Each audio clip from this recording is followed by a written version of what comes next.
melakukan podcast nih yang memiliki tema yaitu rasa malu.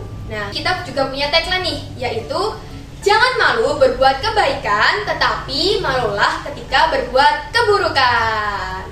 Nah, perkenalkan, nama saya Jasmine Firdausi Akonita. Di sini saya sebagai moderator pada podcast kali ini nih. Nah, lalu saya juga memiliki 3 narasumber yang hebat nih pada hari ini. Nah, kita perkenalan dulu ya teman-teman. Nah, langsung aja Kak. Perkenalkan, nama saya Nala Syifa Amaranggana. Perkenalkan, nama saya Muhlisa Itanari Abdillah. Perkenalkan, nama saya Nadia Nur Syafiah. Nah, di sini kakak-kakak udah pada siap belum? Udah dong, jelas siap. Udah tahu nih kita mau bahas apa podcastnya?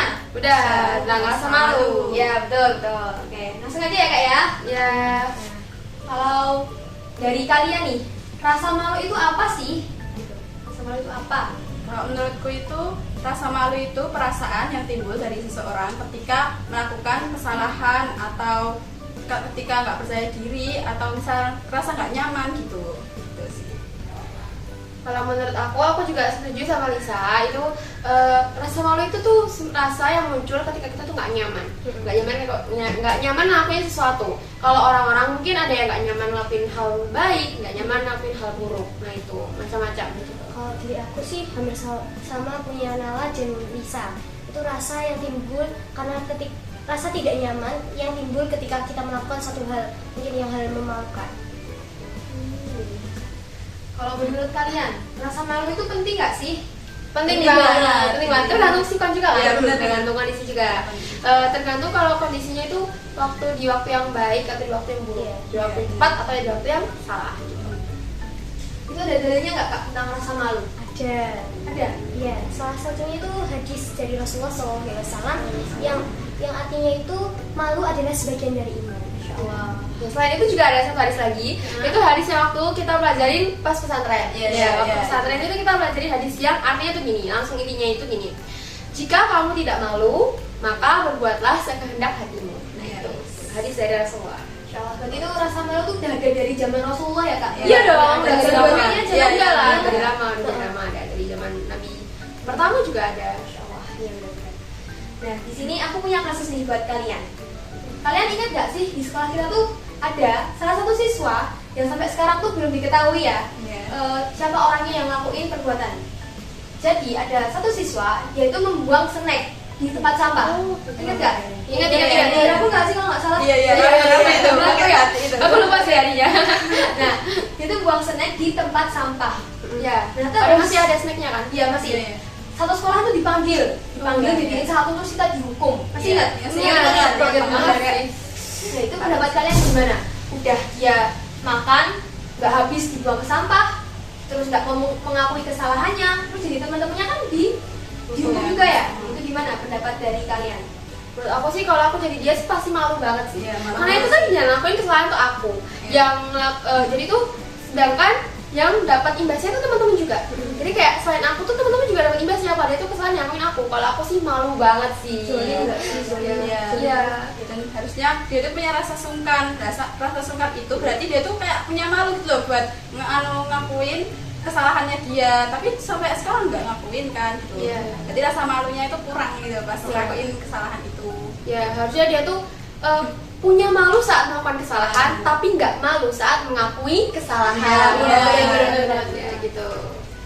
Nah, untuk selanjutnya, bagaimana nih cara kalian mengatasi rasa malu yang ada atau yang timbul dari diri kalian? Kalau dulu aku tuh pernah punya rasa malu waktu ketika ngomong di depan umum. Ketika berpendapat, ketika bertanya tuh aku tuh kayak masih nggak mau gitu, masih malu gitu istilahnya. Cuma ya itu cara aku mengatasi ya aku berusaha buat gimana caranya sih biar aku tuh bisa ngomong, gimana sih caranya biar aku bisa tanya, gimana sih caranya biar aku bisa percaya diri. Dan alhamdulillah akhirnya aku tuh sekarang udah lebih pede nih, gimana caranya tanya, gimana caranya pendapat gitu. Karena tuh kalau aku nggak tanya aku tuh nggak bakal tahu. Kalau nggak tanya aku tuh nggak bakal tahu ya, karena kan emang ada tuh istilah yang malu bertanya sisa bicara. Kalau aku tuh itu ya, masih aku. Kalau dari aku itu pengalamannya tuh hampir sama kayak Nala ya. Malu untuk di depan umum kayak bertanya atau berbicara itu malu, tapi karena di sekolah itu dibiasakan untuk berbicara di depan umum, pada akhirnya tuh lama-lama tuh biasa dan akhirnya ya enjoy aja gitu, walaupun kadang masih ada deg-degannya gitu ya benar gitu. Kalau dari aku juga hampir sama tuh punya Nala sama Lisa. Aku juga malu ketika aku berbicara di depan umum, ketika menghadap orang misalkan. Nah, itu solusi aku tuh kita latihan di depan cermin atau latihan di depan teman kita. Biar kita tuh biasa merasa Lebih pede kayak gitu ya. Oh, benar. Nah, kalau manfaat yang kalian dapat ketika menerapkan rasa malu itu apa? Manfaatnya? Kalau dari aku itu, rasa malu itu membuat aku terhindar dari banyaknya keburukan gitu. Jadi karena rasa malu itu bisa menghindarkan aku dari berbagai keburukan yang ada gitu, dan jadi benteng sih. Ya, aku juga sama kayak Lisa, karena aku kalau misalnya kita tuh nerapin rasa malu sebelum kita melakukan sesuatu, itu kita bakal kayak selalu ingat nih, di samping kita tuh ada malaikat, rohit atid yang nyata, dan di mana-mana tuh Allah tuh selalu mengawasi kita, dimanapun dan kapanpun. Dan akhirnya aku tuh malu buat ngelakuin keburukan ya ini konteksnya bukan kebaikan. Jadi aku tuh malu buat berbohong, malu buat berkata kasar, dan malu buat berbuat buruk lainnya. Karena aku yakin kalau misalnya di akhirat nanti Allah bakal pertanggungjawabin apa yang udah aku lakuin selama di dunia. Iya.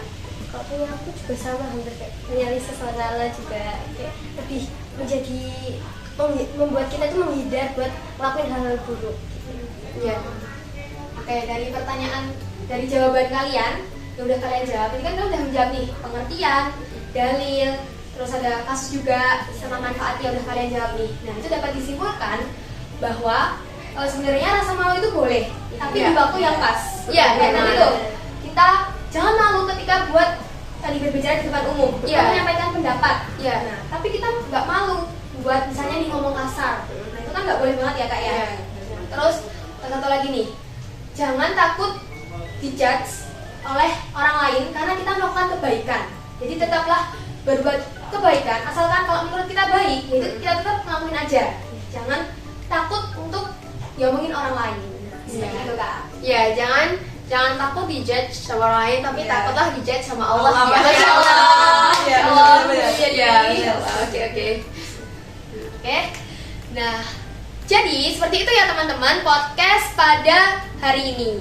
Semoga podcast yang kita bawakan pada hari ini bisa membawa manfaat untuk kalian semua, dan manfaatnya atau ibroh yang dapat diambil dari podcast pada kali ini itu adalah hikmahnya nih, bisa tadi ya menghindarkan kita dari hal-hal yang buruk ketika kita menerapkan rasa malu pada waktu yang pas.